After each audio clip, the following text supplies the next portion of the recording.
సమూయేలు చేసిన కార్యంలో ఈ సమూయేలు గ్రంథంలోనే మొదటి సమూయేలు 7వ అధ్యాయంలో ఈ రీతిగా లిఖింపబడింది. ఇక్కడైతే మనం చూస్తున్నాం మత్తయి సువార్త 3వ అధ్యాయంలో ఈ రీతిగా ఉంది. బాప్తిసం ఇచ్చే యోహాను అక్కడ ఆ దినముల్లో బాప్తిసం ఇచ్చే యోహాను వచ్చి అని ఉందండి. అక్కడైతే ఎలియాజరు ప్రతిష్ఠించబడినవాడు.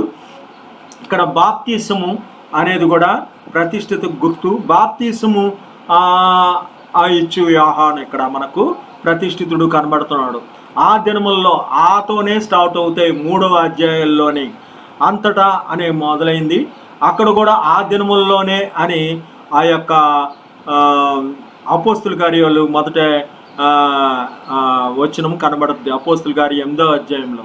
కాబట్టి అండి ఈ రీతిగా మనం చూస్తుంటే యోహాను ఇక్కడ ఏమనిస్తున్నాడు? పరలోక రాజ్యము సమీపించినది, మారు మనసు పొందుడని యోధారణ్యంలో ప్రకటించుండును. వీరు దుఃఖింప మొదలు పెట్టారని 2వ వచనంలో మనకు క్లియర్గా ఉంది. ఇక్కడ మారు మనసు పొందారు అనేది కూడా కనబడుతుంది. దేనికోసం దుఃఖపడ్డారు వారు? మారు మనసు, పశ్చాత్తాపం అనేది 2వ వచనాల్లో కనబడుతుంది. అలాగే 3వ వచనంలో ఏముంది? వారు మళ్ళుకొని దేవతలను తీసివేసి పట్టుదల కలిగి ఆయన్ను సేవించారంటండి. తమ హృదయాలు పట్టుదల కలిగి యెహోవా తట్టు తమ హృదయాలు తిప్పి సేవించారు. వారు అనుకూలపరుచుకున్నారు. ఇక్కడ అంటాడు 3వ వచనము, ప్రభువు మార్గం సిద్ధపరచుడి, ఆయన త్రోవలు సరళం చేయుడి, అరణ్యంలో ఆయన త్రోవలు సరళం చేయుడి, అరణ్యంలో కేకవేయని ఒక శబ్దము అని చెప్తున్నాడు. కాబట్టి ప్రభు మార్గము సిద్ధపరచడము, మరి సరళం చేయడం, వంకర మార్గములు, మెట్ట మార్గములు అన్నీ సమభూమిగా మరి చేయడం జరిగింది. కాబట్టి వారి మధ్య అడ్డుగా ఉన్నాయి. మనం నుంచి చాన్నాళ్ళ నుంచి మనం చూస్తుంటాం, ఏదో దేవుణ్ణి ఆరాధన చేస్తున్నాం కానీ మరి ఆ యొక్క అడ్డుగా ఉన్న ఆ దేవతల లాంటి ఆ లోకానికి మనం ఆరాధన చేసుకొని ఏదో ప్రభు అనే పరిస్థితి, ఆ ధనాపేక్ష, ఆ సీరియల్స్ ఏదోటి, ఆ చెడ్డ మాటలు, ఒకరికి విరోధంగా మాట్లాడడం, ఇటువంటివన్నీ మనం తొలగించుకొని ఎక్కడ ఆయాసపడుతున్నామో మనం ఉజ్జీవంపరుచుకుంటే, మనం ఎలాగ మనం అన్నీ క్లీన్ చేసుకుంటామో, లేదా స్టవ్కి మరి ఆ యొక్క కన్నాలు మూతపడిపోతే ఆ కాటర్ పెన్నుతో ఎలా పొడుస్తారో అన్ని రకాలుగా ఆ రీతిగా ఉజ్జీవపరుచుకొని మనము తిరిగి ఆ పాత మంటతో ఎలాగా మరి ఆ రగులుతుందో ఆ రీతిగానే మనం మన జీవితాలు కూడా ఉజ్జీవం పడాలి. మొదట ఉన్న ప్రేమను విడిచితవని తప్పు ఒకటి నీ మీద మోపాలని చెప్తున్నాడు. మొదటి స్థితి లేకపోతే ఆయన చాలా కోపిస్తాడట. కాబట్టి అండి ఈ 3వ వచనంలో అనుకూలంగా మరి ఆయన్ను సేవించడానికి మార్గము మరి మళ్ళుకోవడము అనేది కూడా ఇక్కడ క్లియర్గా పదం ఉంది కదా, ఆ రీతిగా మనం చూస్తున్నాం. అయితే 4వ వచనంలో యోహాను ఒంటి రోమమును వస్త్రములను మొల చుట్టూ తోలుదట్టియు ధరించుకొనగా మిడతలను అడవి తేనియు అతనికి ఆహారం. ఇక్కడ ప్రత్యేకత అండి, ఆయన్ను మాత్రమే సేవించిరి అనేది ఇక్కడ 4వ వచనంలో కనబడితే మొదటి సమూయేలు 7వ అధ్యాయంలో ఇక్కడ ప్రత్యేకత ఏంటంటే ఆయన తినేది కూడా ఏంటంటే మిడతలు, ఏమండి, తేనె, వాటిని తినేవాడు. ప్రత్యేకత కలిగి ఉన్నాడు, తోలుదట్టి కలిగి ఉన్నాడు. ఇక్కడ ప్రత్యేకతను సూచిస్తుంది 4వ వచనం. అలాగే 5వ వచనంలో అక్కడ యెరూషలేము వారు, యూదయ వారు అందరూ, యార్దాను నదీ ప్రాంతం వారు అందరూ అతని యొద్దకు వచ్చి, ఏమండి, అతని యొద్దకు వచ్చి అనేది మాత్రము కనబడుతుంది. ఇక్కడ కూడా వారు పిలువనిచ్చారు, మిస్సాకు పిలువనంపించుడి, ఏమండి, వారిని మరల్చుట అని రావడం గురించి ఇక్కడికి వచ్చి అనేది వారిని పిలువనంపి, మిస్సాకు పిలువనంపి అంటే వారు వచ్చారంట. ఇక్కడ 5వ వచనంలో అతని దగ్గరకు వచ్చి అనేది కనబడుతుంది. తమ పాపమును ఒప్పుకొని యార్దాను నదిలో అతని చేత బాప్తిసము పొందుచుండేరి. 6వ వచనంలో తమ పాపాలు ఒప్పుకొని యార్దాను నదిలో బాప్తిసం పొందితే ఇక్కడ వారు ఏం చేశారు? వారు కూడా ఒప్పుకున్నారంట.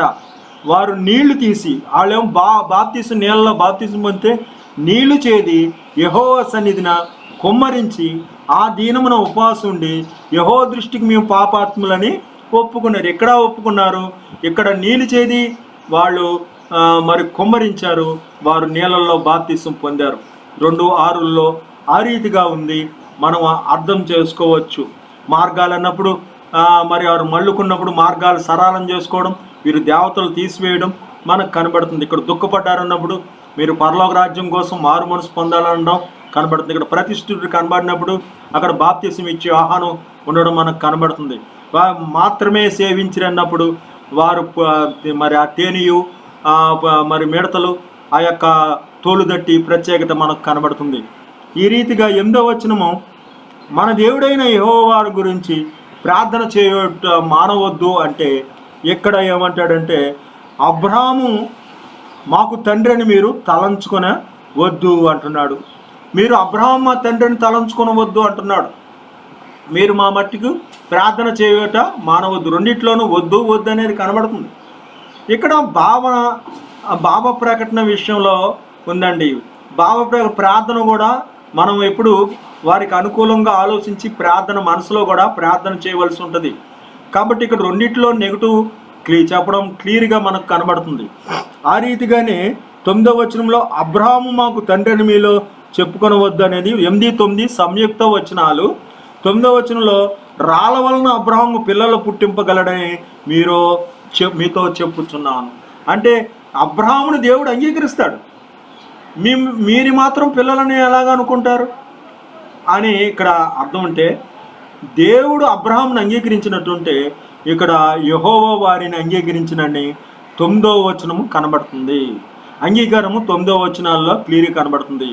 ఇప్పుడే గొడ్డలి వేరున ఉంచబడింది అని 10వ వచనంలో కనబడుతుంటే, ఫలించిన ప్రతి చెట్టు నరికి అగ్నిలో వేయబడను అని గొడ్డల గురించి ఇక్కడ 10వ వచనం మనకు కనబడుతుంటే, ఇక్కడ కూడా 10వ వచనంలో ఏముంది, ఇశ్రాయేలు మీదకు వచ్చిందంటండి. ఏంటది? ఫిలిష్తీయుల యుద్ధము చేయుటకే ఇశ్రాయేలు మీదకి వచ్చింది. ఇక్కడ కూడా దాడి కనబడుతుంది, అక్కడ గొడ్డలి దాడి కనబడుతుంది. అయితే మెండుగా మెరిపించి తారుమారు చేయటం, ఇక్కడ శక్తి మనకు మరి అక్కడ ప్రమాదకరంగా మరి దాడి అనేది కనబడుతుంది. 10లో వేరును ఉంచబడటము, ఇక్కడ ఇశ్రాయేలు మీద. అలాగే నరకబడి అగ్నిలో వేయబడటం. నరకబడి అగ్ని అనేది ఉరుములు మెరుపులు కూడా అగ్నికి సంబంధించినవే మనం గుర్తుపెట్టవచ్చు. ఆ రీతిగానే 10వ వచనంలో రాబో ఉగ్రతని మీకు బుద్ధి చెప్పువాడెవడు, ఇందాక మనం చెప్పుకున్నాం కదా. బుద్ధి చెప్పువాడు ఎవడంటే ఇక్కడ ఉగ్రత వచ్చేసింది, ఫిలిష్తీయులు వారి మీదకి వచ్చారు. ఏ పరిస్థితి ఏ రకంగా వస్తుందో అనుకోని పరిస్థితి మాట అండి, ఆకస్మిక పరిస్థితి. ఈ ఆకస్మిక పరిస్థితి అక్కడైతే మనకు ఏమిచ్చాడంటే, వారికి అనుకోకుండా దెయ్యాలు పట్టినోళ్ళు కేకలు వేసి పోయిన ఆకస్మిక స్థితి. ఈ ఆకస్మికంగా వీరు మంచి పరిస్థితిలో ఉండగా ఫిలిష్తీయులు ఎలాగొచ్చారు, రాబోయే పరిస్థితి ఏంటి? ఆకస్మికంగా మనకు ఏదైనా ఆ కోణం ఉండదా? మన జీవితాల్లో ప్రతి ఒక్కరి కోణంలో ఆకస్మిక స్థితి దేవుడు అనుమతిస్తాడు. నువ్వు అనుకోనిది జరుగుతుంది. కాబట్టి రాబోయే పరిస్థితులు నువ్వు ఎలాగ ఎదుర్కొంటావు అని సుఖాసక్తి స్త్రీలారా, నిర్విచారణ స్త్రీలారా, 1 సంవత్సరానికి శ్రమ అన్నాడు. అది నేడనే సమయం ఉండగానే మనం జాగ్రత్తగా ఉండాలి. కాబట్టి ఈ 11వ వచనం చూస్తే, నా వెనక వచ్చేవాడు నాకంటే శక్తివంతుడు అని ఆయన చెప్పులు మోయిటికైన పాత్రుణ్ణి కాను, పరిశుద్ధాత్మలోను అగ్నితోనూ అతడు బాప్తిసము ఇచ్చును. నాకంటే శక్తివంతుడు అంటే డామినేషన్ ఇక్కడ మనకు కనబడుతుంది. ఈ డామినేషన్లో ఇశ్రాయేలు మీద బయలుదేరి వారిని తరిమారంటండి. ఎక్కడి దాకా? ఫిలిష్తీయులను తరిమి హతము చేసిరి. ఎవరు డామినేషన్? ఇశ్రాయేలు డామినేషన్ చేశారు ఫిలిష్తీయులని. ఇక్కడ నాకంటే శక్తివంతుడు నా వెనక వచ్చుచున్నాడు. ఇక్కడ కూడా వెనక ముందు తరమడము కనబడుతుంది. నా వెనక వచ్చేవాడు ఏంటి? ఏమండి, నువ్వు వెనక వచ్చి మరి ఇక తరమపోతే మరి ముందున్న వాళ్ళు ఎలాగెళ్తారు? కాబట్టి ముందున్న వాళ్ళు మీరు డామినేషన్ చేశారు, వెనక వచ్చిన వారు. ఈ 11వ వచనంలో కనబడింది. 12వ వచనంలో అక్కడ ఏం చెప్పాడు? ఎబినేజర్ అంటే ఆయన చేట ఆయన చేతిలో ఉన్న దేవుని పని కనబడుతుంది. ఆయన చేట ఆయన చేతిలో ఉందంట. ఇక్కడ రాయి తీసి యెహోవా హస్తం మనకు తోడుగా ఉందని, ఈ హస్తంలో ఇక్కడ మనకు చేట కనబడుతుంది. మరి ఆరని అగ్నితో ఏం చేస్తారంటండి? పొట్టును కాల్చివేస్తాడు. ఆయన తన కళ్ళెమును బాగా శుభ్రం చేసి గోధుమలను కొట్టిలో పోయాను. కాబట్టి ఇక్కడ ఈ దేవుని పని రెండు చోట్ల ఎబినేజరే యెహోవా హస్తము మనకు సహాయం చేసినంటే ఆ రీతిగా కూడా ఇక్కడ పని చేయడం కనబడుతుంది. 13వ వచనంలో ఆ సమయంలో యోహాను చేత బాప్తీసం పొందుటకు యేసు గలిలయ నుండి యొర్దాను దగ్గరికి అతని యొద్దకు వచ్చినంటే పరిధిలోకి వచ్చాడండి. ఇక్కడ కూడా పరిధి ఏంటంటే ఇలాగను ఫిలిష్తీయులు అనపబడి ఇశ్రాయేలు సరిహద్దులోనికి తిరిగి రాక ఆగిపోయేరి. ఇక్కడ సరిహద్దు కనబడుతుంది. మరి యేసు తన పదంలో తను వెళ్తూ మరి యొక్క యోహాను యొక్క సరిహద్దులోకి రావడం కనబడుతుంది. ఈ పరిస్థితి బట్టి 13వ వచనంలో సరిహద్దులు కనబడుతున్నాయి. 14వ వచనంలో మరియు ఫిలిష్తీయులు ఇశ్రాయేలు యొద్ద నుండి పట్టుకొనిన పట్టణములు ఇశ్రాయేలు తిరిగి వచ్చును. ఇశ్రాయేలు యొద్ద నుండి అంటే ఇక్కడ 14వ వచనంలో నేను నీ చేత బాప్తీసం పొందవలసి ఉండగా నీవు నా యొద్దకు వచ్చుచున్నావా. ఇక్కడ యొద్దలు కనబడుతున్నాయి. 3 చోట్ల కూడా అలాగే యొద్దలు వస్తాయి. కాబట్టి అండి 3:14లో యొద్దలు రావడం క్లియర్గా కనబడుద్ది. అలాగా నువ్వు నా యొద్దకు వచ్చుచున్నావా అని. అలాగా 14లో సమాంతరంగా వేరు వేరు కాలాల్లో వేరు వేరు వ్యక్తులు వచ్చినప్పటికీ మనం గమనించగలగాలి, మనసు కలిగి ఉండాలి. ఎక్కడో అండి ప్రకటన గ్రంథం ఎన్ని రకాలకి విచిత్రాలు చెప్తారు. దానియేలు గ్రంథం చూస్తే 70 వారాలట. మీరు ఈ 70 వారాలు ఈ మధ్యలో గ్యాప్ వచ్చిందంట. గ్యాప్ ఎందుకు వచ్చిందని అడగండి. ఏమో ఈ 70 వారాల్లో మరి అభిషిక్తుడు నిర్మూలం అయ్యాడు అంటే 70 వారాలని మరి వారం అంటే ఎంత? 7 సంవత్సరాలు అనుకోవాలంట. మరి సంవత్సరాలు అనుకోవడం ఎందుకంటే ఆ యాకోబు కొలువు చేశాడంట. ఆ పొడుగులైతే ఒప్పేసుకుంటారని నోటు మీద వేలేసుకొని ఏమండి మనం చెప్పకూడదు కానండి. బుద్ధిహీనులు, నాతో ఉన్నవారు, ఆన్లైన్ కూడా అప్పగించిన వాళ్ళు, అసూయపరులు ఏమండి ఏదో కవులనో కవిత ఎలా కుదురుద్దండి. మీరు చేయండి, మీరు కవితలు చేయండి. ఇక్కడ యొద్ద అన్న చోట మళ్ళీ యొద్ద ఎందుకు వచ్చిందండి ఏమండి. కాబట్టి ఆటి అయితే సంవత్సరాలు ఏమండి. అభిషిక్తుడికి దానికి 69. తర్వాత మళ్ళీ ఎప్పటి నుంచి మొదలెడతారంటే వారం వాళ్ళు అనుకున్నప్పుడు మొదలెడతారు. ఏదో వాళ్ళ ఇష్టం. ఈయన ఒకలా చెప్తాడు, ఆయన ఒకలాగా చెప్తాడు, ఆయన ఒకలాగా చెప్తాడు. కానీ ఇక్కడ ముగ్గురు ఒకలాగా చెప్పిన అక్షరాలు చూపిస్తున్నా నమ్మరండి. కాబట్టి ఇక్కడ యేసు అని ఉందిగా, అక్కడ క్రీస్తు అని ఉంది కదా, అక్కడ ప్రభు అని ఉందిగా, 3 ఎలా ఒకటవుతాయి అనే రకాలు ఇవి. సరే అండి, మనము గమనించండి. ఈ 14 వచనము మనం చెప్పుకున్నాం. 15 నీతి యావత్తు ఇలాగూ జరగవలను, ఇప్పటికి కానేమో నెరవేర్చడం మనకు తగి ఉన్నది అని చెప్పగానే ఇక్కడ ఏంటంటే 15వ వచనము బ్రతికి దినములన్నీ న్యాయాధిపతిగా ఉన్నాడంటండి సమూయేలు. కాబట్టి నెరవేర్చబడుట ఇది తప్పనిసరి, ఇది జరగాలి అని మనకు నీతి యావత్తు ఇలా జరగాలి అన్నప్పుడు జరిగించుట అనేది తప్పనిసరి అనేది న్యాయము జరుగుట అని. అంటే మరి యేసు ప్రభుకి అయితే అక్కర్లేదు, మనకే బాప్తీసం ఉండాలనేది కాదు, నీతి యావత్తు ఇలాగూ అలాగా. కాబట్టి అండి జరగాలి అనేది ఏ రకంగా అది జరిగించారన్నమాట అండి. అలాగే 16వ వచనం చూస్తే ఏటేటా తన బేతేలకు గిల్గాలకు తిరుగుచూ వచ్చును. దేవుని స్తోత్రం. 16, 17 కూడా ఒక ఆకాశం తెరవబడి ఏమండి నీళ్ళ నుండి వచ్చినప్పుడు తెరవబడి దేవుని ఆత్మ పావురం వలె దిగి తన మీదకు వచ్చుట చూచెను. 16వ వచనం కూడా ఆయన అటు ఇటు తిరుగుచూ ప్రత్యక్షత ఇస్తూ చివరికి ఇదిగో ఇతడు నా ప్రియకుమారుడు, ఈయన ఎందు ఆనందిస్తున్నానని ఒక శబ్దం ఆకాశం నుండి వచ్చింది. 17వ వచనం అక్కడ బలిపీఠం కట్టారు. గుర్తింపులు 17వ వచనాల్లో, 16వ వచనాల్లో వారు పైనుంచి తెరవబడుట, ఇక్కడ కూడా తెరవబడుట, అటు ఇటు సంచరించి తిరిగి మరి వారికి ప్రత్యక్షమై ఇవ్వటం కనబడుతుంది. ఆ రీతిగానే చూస్తే అక్కడైతే క్లియర్గా ఇక్కడ దిగి అంటే అక్కడ కూడా దిగి అని ఉంది ఆ అపోస్తుల కార్యాలు 8వ అధ్యాయంలో. ఏమండి ఆ రీతిగా మనం ఈ అపోస్తుల కార్యాల్లో అధ్యాయం కూడా మనం చదువుకుందామండి. ఆ కాలమందు, ఆ దినముల యందు అనేది అక్కడ మనం చూసాం. 3 చోట్ల ఆతో స్టార్ట్ అయింది. ఆ కాలమందు యెరూషలేములో సంగమునకు గొప్ప హింస కలిగినందున. మరి అంతకుముందు ఏం జరిగింది అక్కడ ఏమండి? అంతకుముందు ఏం జరిగింది అక్కడ? ఏం జరిగిందంటే ఆ సమయాల కాలంలో వారికి కూడా ఇశ్రాయేలుకు హింస జరిగి ఏమండి ఓపిని ఫీనేసులు పట్టుబడి అక్కడ ఏకాబోధు పుట్టి ప్రభావం పోయినాయని ఆ యొక్క మందసము పట్టుబడి వెళ్ళిపోయింది. ఇక్కడ కూడా హింస జరిగింది. ఇక్కడ అపోస్తులు తప్ప అందరూ పోయారు. ఇక్కడ కూడా మరి ఎబినేజరు దానికి కాపలా కాయడం మనకు కనబడుతుంది. ఇక్కడ 3 చోట్ల ప్రతిష్ఠితులు కనబడుతున్నారు. కాలము సూచించడం కనబడింది మొదటి వచనంలో. భక్తిగల మనుషులందరూ స్తెఫను సమాధిని వద్ద బహుగా ప్రలాపించరంటే ఇశ్రాయేల్ ప్రజలు అక్కడ దుఃఖపడ్డారు అనేది గతం బట్టి వీరికి మానసిక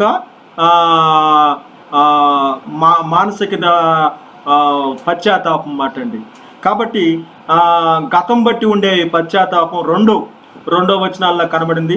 అలాగైతే సౌలైతే ఇంటింటా చొచ్చి పురుషులను స్త్రీలను ఈడ్చుకొని పోయి శరసాల్లో వేయించిన. ఇక్కడ మల్లుకొనుడి అంటే ఇక్కడ ఈడ్చుకొని పోయి, మల్లుట ఈడ్చుకొని పోట, సరాలం చేసి మార్గము సిద్ధపరచుడంటే మార్గాల్లోండే వాళ్ళు దేవుళ్ళలోకి మళ్ళడము, ఈ మార్గంలోండి ఈడ్చుకొని పోవడం, మార్గాల సంగతే వచ్చింది 3వ వచనాల్లో. సరిగ్గా మీరు గమనించాలి. 4వ వచనం వాళ్ళలో సువార్త వాక్యమును ప్రకటించు వారు సంచారము చేసిరి. వీరు సేవించడం మాట అండి. వీరు సేవించింది ఏమండి? సువార్త ప్రకటించు, వాక్యమును ప్రకటించు, చెదిరిపోయిన వారు ఆ రీతిగా నిమగ్నమై మరి సేవ చేశారు అనేది. కాబట్టి వారు ప్రత్యేకులయ్యారు. చెదిరిపోయిన వారు అనేది ఏంటి? ప్రత్యేకత చూపించడమే. చెదిరిపోయిన వారంటే వారు ప్రత్యేకత మనకు ఇక్కడ కనబడుతుంది. ఏమండి? అది ఆ ప్రత్యేకత ఏంటి? మిడతలు మాత్రమే తిన్నారు. ఇక్కడ చెదిరిపోయిన వారు సాదృశ్యం మాట అండి. అలాగే వారు యెహోవాను మాత్రమే సేవించరు. మాత్రమే చెదిరిపోయిన వారు ఆ మిడతలు తినడమే, మరి ఆ తోలుదట్టి కట్టుకోవడం ఇక్కడ ప్రత్యేకత 3-4లో ఉంది. అలాగే సమరయ పట్టణం వరకు వెళ్ళి అక్కడ పిలిచాడు కదా, సమయాలు పిలిచాడు. యోదయ ప్రాంతానికి 5వ వచనంలో అక్కడ వచ్చారు. ఇక్కడ కూడా సమరయ పట్టణం వరకు వెళ్ళి క్రీస్తును వారికి ప్రకటించుండెను అనేది ఉంది. ఇక్కడ కూడా మల్లుట గురించే ఉంది 5వ వచనాల్లో. అలాగే 6వ వచనాల్లో జనసమూహములను విని అంటే పిలబడి సంకూడుట 5వ వచనాల్లో ఉంది. ఏమండి? ఏమైనా మేము చెప్పిన మాటలు 70 ఆ కొమ్ములు ఉన్నాయి, ఇలాగనుకోండి, అలాగనుకోండి, ఈ రాజు అనుకోండి అని చెప్పిన దానికంటే చక్కగా తేటగా వివరణగా కనబడుతున్నాయి. కాబట్టి జనసమూహములు విని పిలిపి చేసిన సూచక్రియలు చూచిన వారందరూ అతడు చెప్పిన మాటల యందు ఏక మనసుతో లక్ష్యముంచిరి. ఇక్కడ 6వ వచనంలో. కాబట్టి వాళ్ళు ఒప్పుకున్నారు, ఇక్కడ ఒప్పుకున్నారు పాపాలు. వీరు ఏక మనసుతో లక్ష్యముచ్చారంటే లక్ష్యముంచడంలో ఏముంది? ఒప్పుకున్నారు మాట కనబట్టండి, హత్తుకున్నారు మాట అండి. కాబట్టి అనేకులు పట్టిన అపవిత్రాత్మలు పెద్దగా కేకలు వేసి వారిని వదిలిపోయాను. కాబట్టి పక్షవాయు గలవారు, కుంటివారు అనేకులు స్వస్థత పొందిరి. ఇక ఆకస్మిక స్థితి అని చెప్పాం కదా, రాబోయే ఉగ్రత అన్నప్పుడు పిలిపిలు వచ్చిరి. ఇక ఆకస్మికంగా జరిగే సంఘటనలు 7వ వచనంలో మనకు కనబడుతుంది. ఆకస్మికంగా జరిగే పరిణామాలు అది ఊహించింది.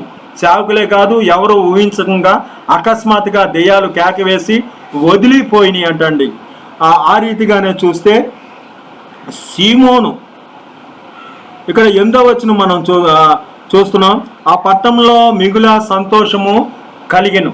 ఇది కూడా మానసిక భావనకు సంబంధించిందే. మిగుల సంతోషము కలిగెను. అలాగే సీమోను ఒక మనుషుడు లోగడ పట్టణంలో గారిడీ చేయొచ్చు, తానెవడో ఒక గొప్పవాడని చెప్పుకొనొచ్చు, సమరయ జనులను విభ్రాంతి పరుచుండును.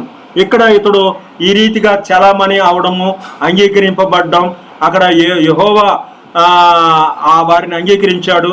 ఇక్కడ రాళ్ళ వలన వారికి పిల్లలు పుట్టించగల సామర్థ్యత మాట అండి. ఇక్కడ కూడా సీమోను మరి అక్కడ అంగీకరించబడ్డాడు ఆ రీతిగానే. ఇక్కడ పట్టణంలో మిగుల సంతోషణ అంటే మానసిక భావన. మీరు తలంచవద్దు అంటున్నాడు. మనం తలించేదంతా దేవునికి అనుకూలమైన తలంపే ఉండాలి. కాబట్టి అండి మన ఇష్టం వచ్చినట్టు మనము నడవడం కాదు. మన తలంపులో ప్రార్థన చేసేటట్టుగా ఇతరుల పట్ల ప్రభువా వీరిని కనికరించనే తలంపు ఉండాలి. మరి మన ఇష్టానుసారంగా సంతోషిస్తుంటే వ్యర్థమైన దాని మీద మనసు పెట్టకుండా మనసు ఏ రీతిగా ఉండాలనేది, వ్యర్థమైన వాటి మీద మనం పెట్టి మనం సంతోషించకూడదు, మనం ప్రార్థన చేయట మానకూడదు. కాబట్టి ఏం తలుస్తున్నామో మన ధ్యానమంతా ఏది పవిత్రమో, ఏది న్యాయమో, ఏది మాన్యమో, ఏది సత్యమైనవో వాటి మీదే ధ్యానం చేసి, ఇగో నా హృదయపు ధ్యానము, నా నోటి మాటలు ఈ దృష్టిగా ఇంపుగా ఉండును గాక అనే విధంగా 8వ వచనంలో ఆ ధ్యానం గురించి కనబడుతుంది. 8వ వచనం ధ్యానం మాట అండి, వారు మానసిక భావన. అలాగే 10వ వచనంలో ఇతని దేవుని మహాశక్తి అనుబడినవాడు ఇతడే అని చెప్పుకొనుచు అతను లక్ష్య పెట్టారు. మహాశక్తి అనేవాడు ఇతడే అని వారిని గొప్పవాడు మొదలుకొని మట్టుకు అందరూ దేవుని మహాశక్తి అనబడినవాడు ఇతడే అని చెప్పుకొనుచు అతను లక్ష్య పెట్టిరి. ఇక్కడ గొడ్డలి వేరు మీద ఉంచబడి ఆ అగ్నిలో వేయబడ్డా అని చెప్తే, ఇక్కడ మహాశక్తి, అక్కడ కూడా ఉరుములు మెరుపులు, ఆ రకంగా శక్తుల గురించే 10వ వచనాల్లో చెప్తూ మహాశక్తి, ఇక్కడ గొడ్డలి, ఉరుములు మెరుపులు ఈ రకంగా వేరు మీద ఉంచబడుట, ఇక్కడ ఇతడే అని ఇతన్ని కూడా సూచించుట, కేంద్రీకృతం చేయడం కనబడుతుంది. ఆ రీతిగానే మనం చూస్తున్న 12వ వచనంలో ఫిలిప్పీలు దేవుని రాజ్యం గురించి, యేసుక్రీస్తు నామం గురించి సువార్త ప్రకటించుచుండగా వారందరూ నమ్మి పురుషులను స్త్రీలను బాప్తిసం పొందిరి. ఇక్కడ ఏముందంటే అండి, ఆయన చేతిలో ఉంది, వారు ప్రకటిస్తుండగా బాప్తిసం పొందారు, నమ్మి బాప్తిసం పొందారు. ఆయన చేతిలో ఉంది. మరి ఆ గోధుమలను ఏమండి కళ్ళిములో తీసుకుంటున్నాడు, ఆ చెత్తనంతా అగ్నిలో వేస్తున్నాడు. ఆయన పని బాప్తిసం ఇవ్వడం, ప్రకటించడము, ఏమండి స్త్రీలు పురుషులు బాప్తిసం పొందారు. అక్కడ ఆయన దేవుని పని కనబడుతుంది 12వ వచనాల్లో.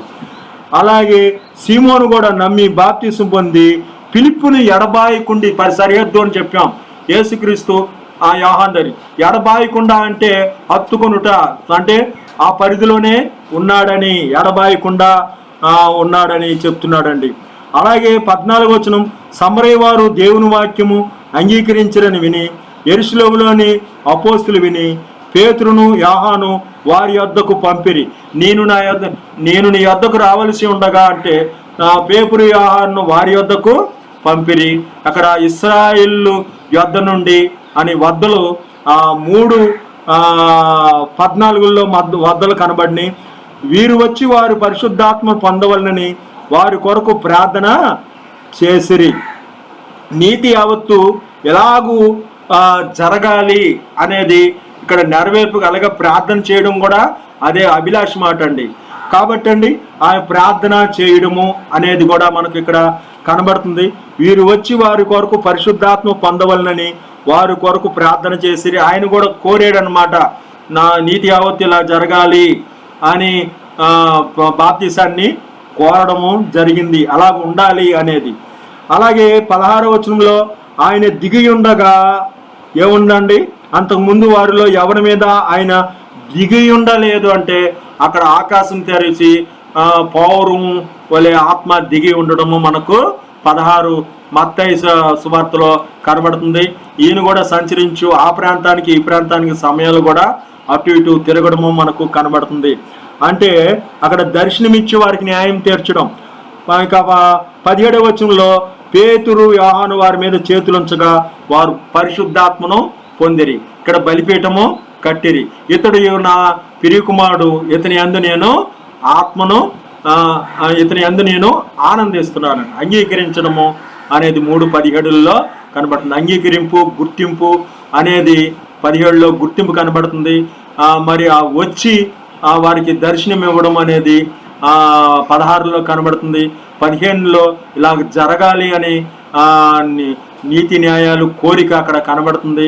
13లో సరిహద్దులు కనబడుతుంది. 12లో దేవుడు పని, ఇక్కడ కళ్ళిములో పోయడం, అక్కడ బాప్తీసాలు పొందడం, ప్రకటించడం అలా కనబడుతుంది. దేవుడే మనకు సహాయమని అక్కడ రాయి నిలబెట్టడం, అక్కడ దేవుని పని కనబడుతుంది. ఈ రకంగా 11వ వచనంలో డామినేషను అనేది మనకు ఇక్కడ కనబడుతుంది. ఎబ్రాంతి నుండి వారు అతన్ని లక్ష్య పెట్టిరి. కాబట్టి అండి ఇలాగ డామినేషన్ చేసిన ఆయన అక్కడ కనబడుతున్నాడు. ఆ రీతిగా 10వ వచనంలో మహాశక్తి అని ఉండి అక్కడ గొడ్డలు ఉండి ఉరుములు మెరుపులు అక్కడ పడడం మరి పాత నిబంధనలో మనకు కనబడుతుంది. 9వ వచనంలో అబ్రహాము మరి అంగీకరించబడ్డం, ఇక్కడ కూడా వీరు అంగీకరించబడుట అనేది మరి సిమోను గారడి కూడా అంగీకరించబడుట, అక్కడ కూడా దేవుడు అంగీకరించుట, మరి సమ్మతి అనేది కనబడుతుంది.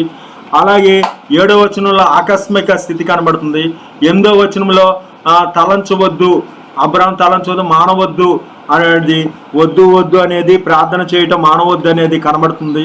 ఆ రీతిగా వచనాలు ఇక్కడ మనకు కనబడుతున్నాయి. ఇక్కడ 8వ వచనంలో ఆ పట్టణంలో అందరూ ఈ మానసిక భావన మాట అండి, ఆ మానసిక స్థితి ఏ రీతిగా ఉన్నదో అనేది కొద్దిగా ఇక్కడ దూరంగా ఉన్నా తప్పనిసరిగా వరుసలోకి వచ్చాయి కాబట్టి మనం మానసిక స్థితి ఇక్కడ క్లియర్గా కనబడుతుంది. ఏమండి, ఆ తలంచవద్దు అనేది కూడా మానసిక భావనే కాబట్టి ప్రార్థన కూడా మానసిక స్థితే. కాబట్టి మానసిక స్థితి గురించే ఇక్కడ 8వ వచనాల్లో కాయుట, మరి సామూహిక స్థితిలో జనమందరూ గురించి ఇక్కడ ఇవ్వబడింది. కాబట్టి అండి ఈ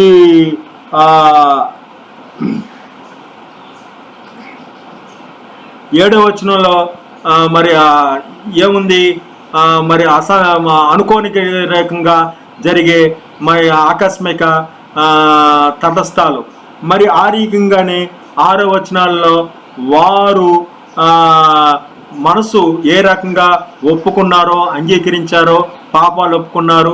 5వ వచనాల్లో ఒక చోట వారు కూడడము, 4వ వచనంలో వారు ప్రత్యేకత కలిగి మరి సేవించడము, అలాగే 3వ వచనాల్లో మల్లుట, మార్గము, అలాగే ఈడ్చుకొని పోవుట ఆ రీతిగా కనబడితే 2వ వచనాల్లో పశ్చాత్తాపము, దుఃఖము, ప్రలాపన, మారు మనసు అనేది కనబడుతుంది.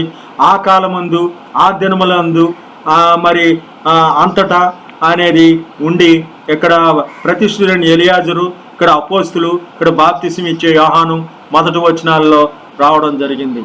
దేవుడు తన పరిశుద్ధ వాక్కును మన వినికుల్లో దీవించును గాక.